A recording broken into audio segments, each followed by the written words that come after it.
Dr. Kritzer back at you. Part 2. I was asked to talk a little bit about the history of special education law in America.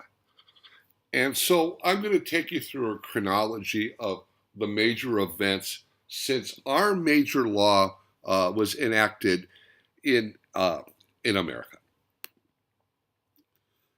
Well, the big law was in 1975, called the Education for All Handicapped Children Act. Diane Ravitch, a very distinguished philosopher, writer in our field, called it the most prescriptive act of education ever. We had special education in America prior to 1975, but it was spotty. A little bit here, a little bit there. Similar to what Thai people are dealing with in their schools today, without having the benefit of a really strong overall law. So we had some states that had good special ed, some that didn't have good special ed, and it was very inconsistent, and there were still many children were being excluded from schools because they were disabled. And some were allowed in schools but not taught at all well. Most were receiving inappropriate services. Many of the disabilities we recognize today were undetected before then. And families often had to help their children at their own expense and to great expense. We had poor teacher training regarding special education. And the states had responsibility, but the states weren't fully funded, and so there were problems in terms of equal protection. In our country, equal protection under the law is very important, and education is a part of that protection. Excuse that pop-up. And so in 1975, we had our major law, and at the time, we recognized children with disabilities from age 5 to age 18. In 1986, another help for parents came when we started awarding attorney's fees to prevailing parties. So now parents, if they were in the right, could sue school districts to get services. I know that in Thailand we do not sue our government, but this was a strength that we had in our country and how we got things done.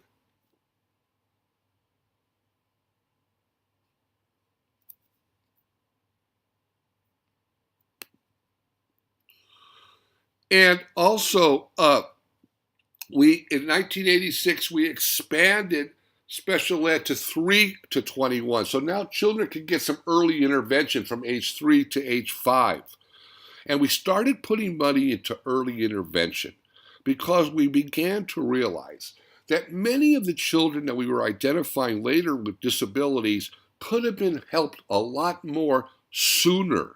So it's worth it to put money into early intervention, even if it's not just for special education.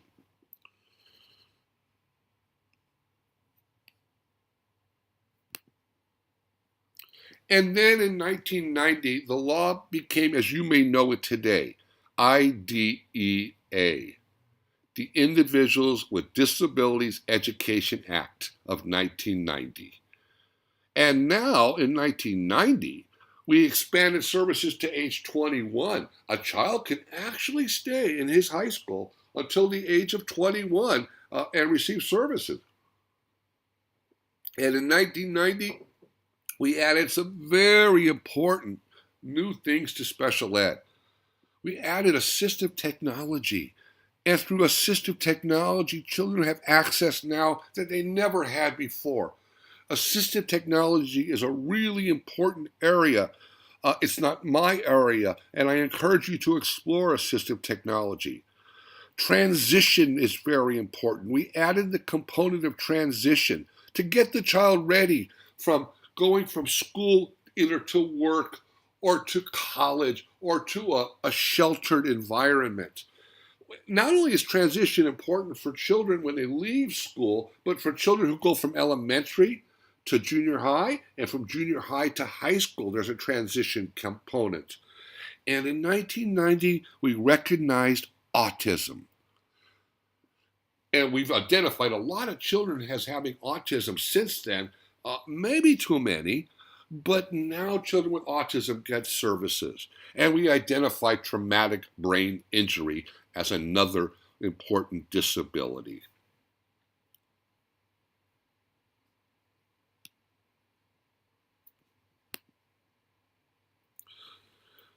In 1997, IDEA was reapproved.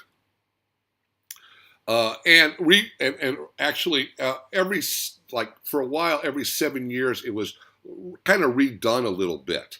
In 1997, we put provisions in for teachers to deal with severe behavior problems in their classroom. We have ways for children to get their IEP in a more sheltered environment if they can't maintain in the classroom. Discipline was a very important part of 1997. We also started forcing our children with disabilities to take the high stakes assessment. That was good and bad. For some children, there's no way they're going to do well on those tests. But for others with appropriate accommodations, yes. And so rather than it's better to have them take the test and exclude people from taking it. But I believe there should be some choice involved. We made it easier for parents to arbitrate disputes so that we didn't have to go to a courtroom. And we changed something that's extremely important in our area. No longer was special education funded based on the number of people with IEPs. It became funded based on the population size of the area. In Thailand, students have to go to a doctor to get an IEP. There's a little bit of a conflict there because no matter whether you have a caseload of 1 or 100 in our country, your funding is based on your population size. And you can spend money on children without disabilities who need intervention. I don't think it's a good idea. I think it's a conflict when the funding is based on the number of IEPs. But that's my opinion.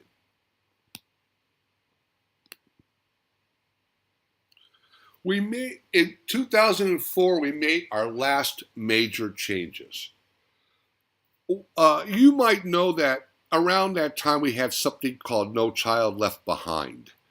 And in 2004, IDEA became IDEIA, the Individuals with Disabilities Education Improvement Act. And teachers now had to be what was called highly qualified in a content area besides special education. So you have to be highly qualified in, for example, English and special ed, or math and special ed, or science and special ed. And that has made the quality of our teachers, that has asked more of our teachers, and it's made it a little bit harder on districts to hire people, but now it's an accepted part of the practice. They said that in 2004, the paperwork, there's a lot of paperwork in my country in special ed. They put in some ideas to reduce it, but they really didn't reduce it. But they really started focusing on children's performance and whether or not they were making progress in these programs. And one thing that was very good that we did is we made a provision for helping children who were homeless. And now districts will appoint a surrogate parent to stand up for that child. And it's very important for those children.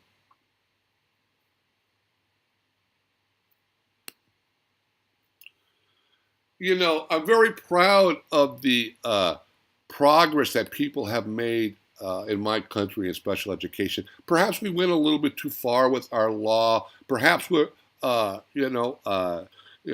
perfect, but we really do an awful lot to individualize the instruction for our students. I will now show you how to get on the chat for the re remainder of our lesson today.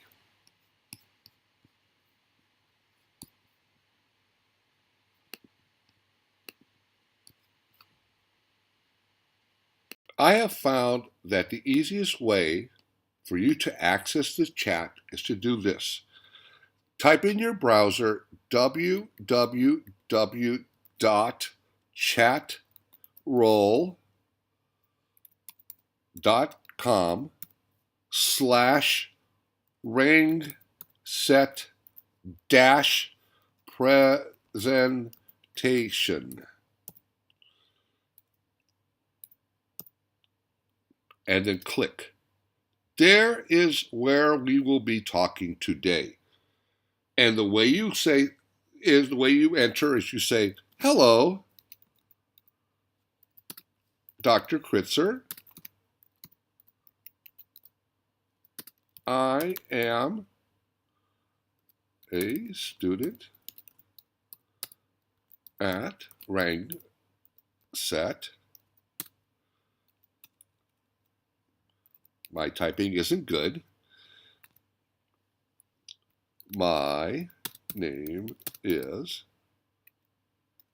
blank." And click return. And there you can see how your comments will show up. Well, I am really looking forward to our conversation today. And we can do this, Dr. Suleiman. We can do this, Dr. Padung. We can have a lot of engagement. When you finish watching your videos, I will be online waiting for you. I'm sorry again that I couldn't make it to be with everybody today, but I hope this meets your needs, and I really look forward to being friends and meeting you in the future. Thank you.